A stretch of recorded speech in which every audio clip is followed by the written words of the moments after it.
ఏమిటి, మీరు ఈ వ్రతం ఎందుకు చేస్తున్నారు అని చెప్పి అన్నాడు. అప్పుడు ఆ కొమిటివాడు అంటున్నాడు, ఇది సత్యనారాయణ స్వామి వ్రతం అంటారు. ఈ వ్రతం చేస్తే సంతానం లేని వారికి సంతానం కలుగుతుంది, దరిద్రుడు ధనవంతుడు అవుతాడు అని చెప్పి అన్నాడు.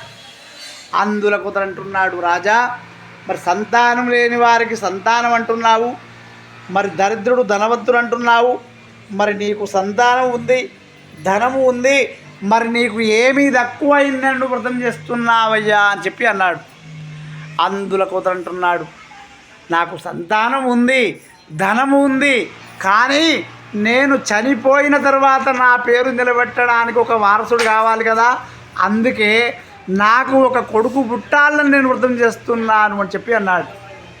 అందులో కుదరంటున్నాడు, రాజా మరి నీకు కొడుకులు లేరని వ్రతం చేస్తున్నానంటున్నావు, మరి నాకు పెళ్ళయి 12 సంవత్సరాలు అవుతున్నది, కొడుకులు బిడ్డలు ఎవరు లేరు రాజా. నాకు నా భార్య ఎవరింటికైనా ఏదైనా శుభ కార్యక్రమానికి వెళ్తే ఈమె పిల్లలు లేనామని చెప్పి ఎందరో మంది ఎన్నో విధములుగా అంటుంటారట.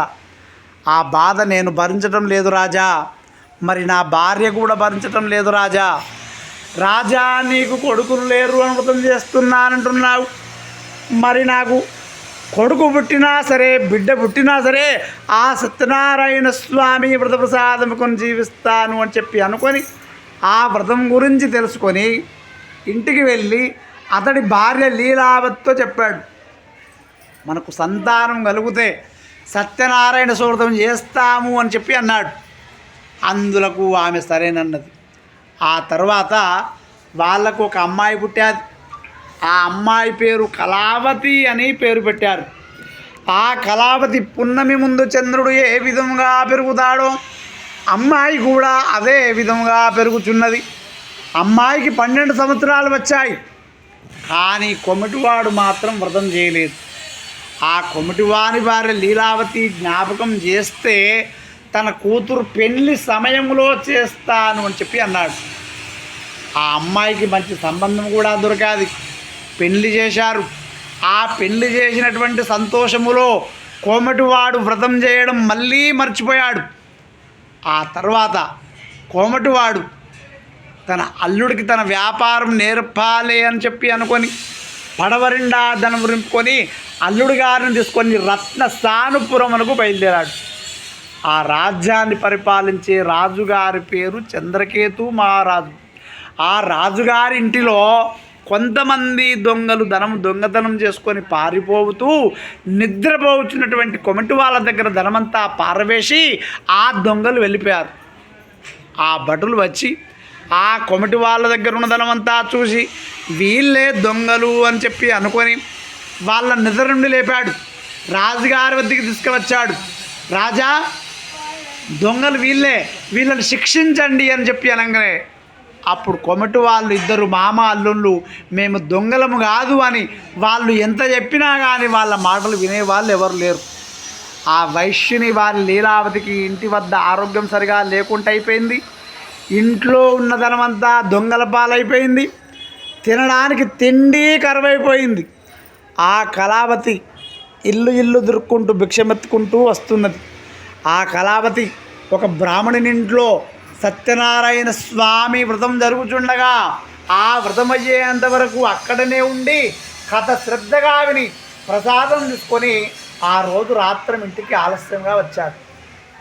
ఆ కూతుర్ను చూసి తల్లి లీలావతి అంటున్నది, బిడ్డ కళావతి మీ నాన్నగారు లేరు, నీ భర్త లేడు, నీవు వయసు వచ్చిన ఆడపిల్లవు, ఇంత రాత్రం దాకా ఎటు వెళ్ళావమ్మా అని తన కూతుర్ను కోపం చేస్తే ఆ కూతురు అంటున్నది, అమ్మా నేను ఎటు వెళ్ళలే, ఒక బ్రాహ్మణుని ఇంటిలో సత్యనారాయణ స్వామి వ్రతం జరుగుతుండగా ఆ వ్రతం అయ్యేంత వరకు అక్కడనే ఉండి కథ శ్రద్ధగా విని ప్రసాదం తీసుకొని వస్తున్నానమ్మా అని తన తల్లికి ప్రసాదం ఇస్తే ఆ తల్లి ఆ ప్రసాదాన్ని తీసుకొని కళ్ళకత్తుకొని భుజించి తన బిడ్డతో అంటున్నది, ఓ బిడ్డ కళావతి మీ నాన్నగారు కూడా మాకు సంతానం కలిగితే సత్యనారాయణ వ్రతం చేస్తాను అని మొక్కుకున్నారు, ఇంతవరకు మీ నాన్నగారి వ్రతం చేయలేదమ్మా, అందుకే మనం ఇంత దరిద్రం అనుభవిస్తున్నాం.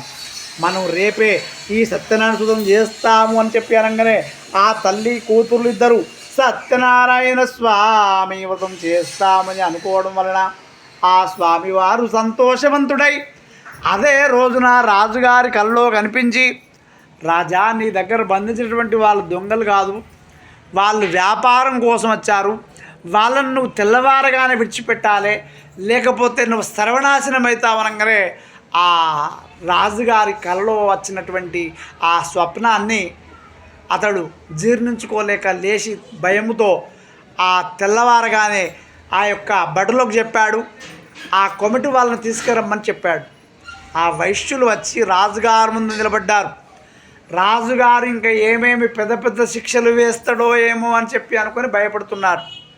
అప్పుడు రాజుగారు అంటున్నారు, వైశ్యులారా, మీకు సంతానం కలిగితే సత్యనారాయణ వ్రతం చేస్తానని నువ్వు మొక్కుకున్నావు, ఇంతవరకు నువ్వు ఆ వ్రతం చేయలేదు. నిన్న నా కలలో ఆ భగవంతుడు సత్యనారాయణ స్వామి కనిపించాడు. నీకు సంతానం కలిగితే సత్యనారాయణ వ్రతం చేస్తానని నువ్వు మొక్కుకున్నావట, ఇంతవరకు నువ్వు ఆ వ్రతం చేయకపోవడమే నీ దరిద్రం. నీవు ఇంటికి వెళ్ళి ఆ సత్యనారాయణ వ్రతం పూర్తి చేసుకో అని చెప్పి వాళ్ళ ధనమంతా వాళ్ళకి ఇచ్చిక వెళ్ళిపోమన్నాడు. వాళ్ళు తీర్థయాత్రలు తిరుగుతూ వెళుతున్నారు నాయన. ఇది శ్రీ స్కాందరేవా కాండే శ్రీ సత్యనారాయణ సూత కథాయాం తృతీయోధ్యాయ సమాప్తగా. బోలో సత్యనారాయణ స్వామి భగవానికి జై.